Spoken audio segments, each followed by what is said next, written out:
I want to take a moment to introduce Baroness Anelay of St. John's, who's going to be giving the closing remarks for today's conference. Baroness Anelay has just recently joined UNA UK as our board chair, so I'm very, very lucky to get to work with her now, and it's just been a delight.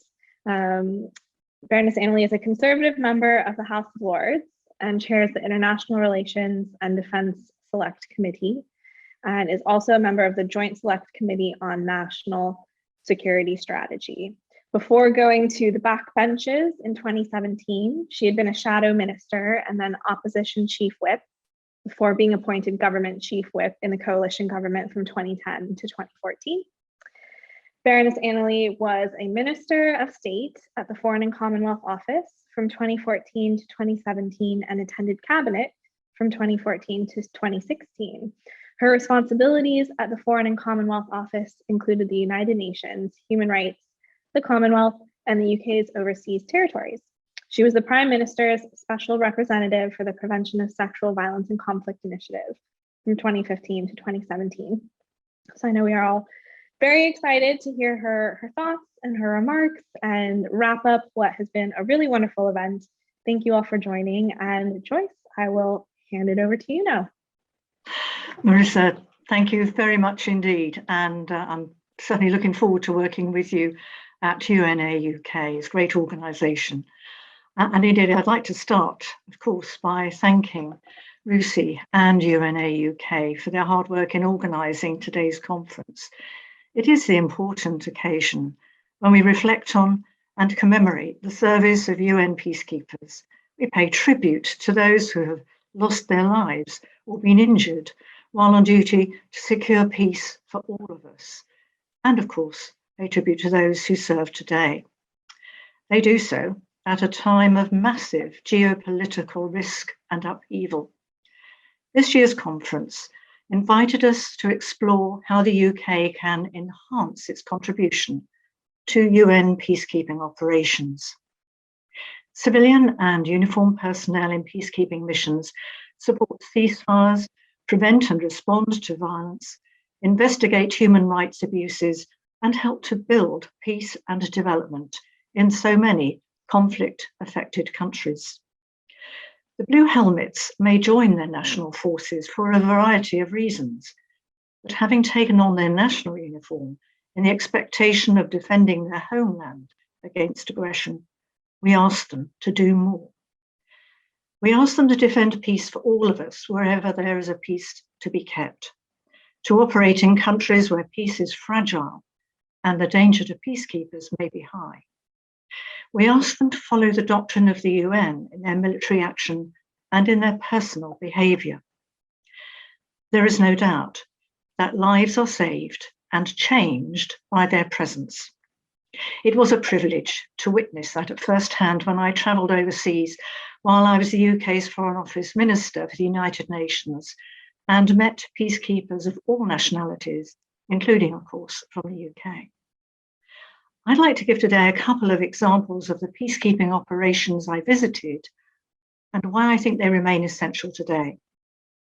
In the Democratic Republic of the Congo, I visited the MONUSCO base in Goma to learn about the training provided to the peacekeepers under the leadership of a UK officer.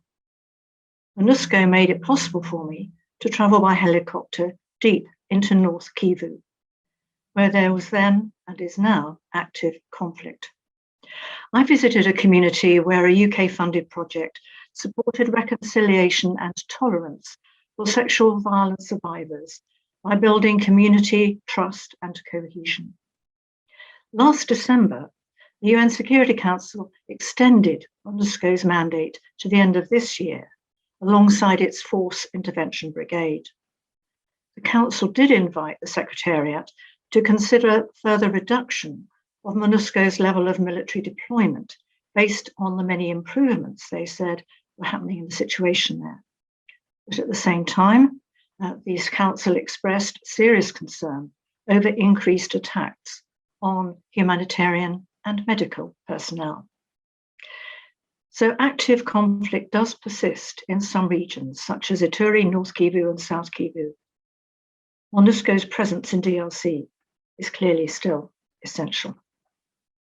The second example is South Sudan, where I travelled north from Juba to Malakal to meet the UK troops deployed to UNMISS. They provided the engineering and medical support. I also visited the protection of civilians site there and heard at first hand from the women and girls about the challenges and physical risks they faced if they left the POC site. Recently, the UN Security Council has extended the UNMISS mandate for another year, emphasising that the mission is needed to continue with the objective of preventing a return to civil war, to build durable peace and support inclusive, accountable governance in accordance with the peace agreement.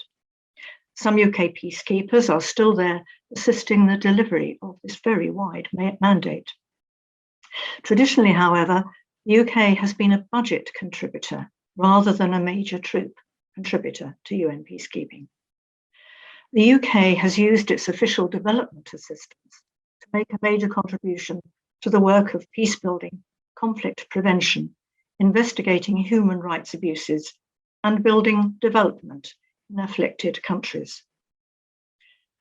But as COVID hit the economies around the world, the UK government reduced its level of ODA from 0.7% of gross national income to 0.5%, and said it would return to the 0.7% target only when the economic circumstances were going to permit that to happen, without defining what they meant.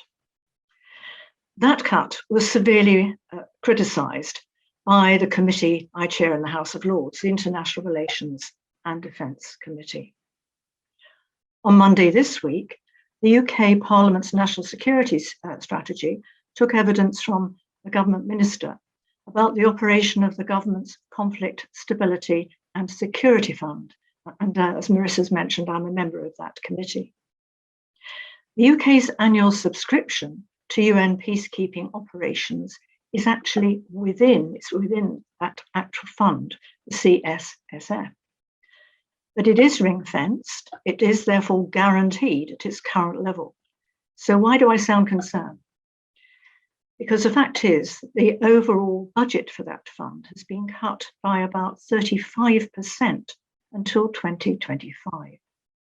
I'm therefore concerned that the consequence will be a reduction in budgets available for peacekeeping programs that are operated by INGOs, and they are invaluable in supporting the UN peacekeeping operations.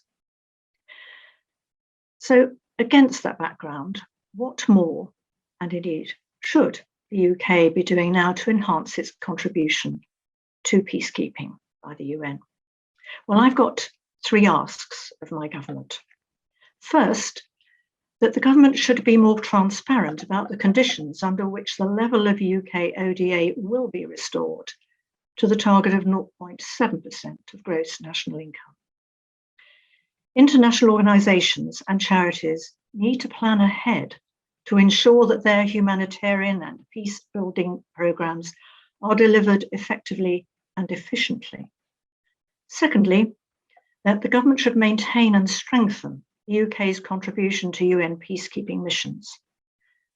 The UK Armed Forces have a justifiably strong reputation for delivering high-quality training. Currently, the UK is giving exemplary support to the democratic country of Ukraine as it defends itself against Russia's illegal and unjustified invasion.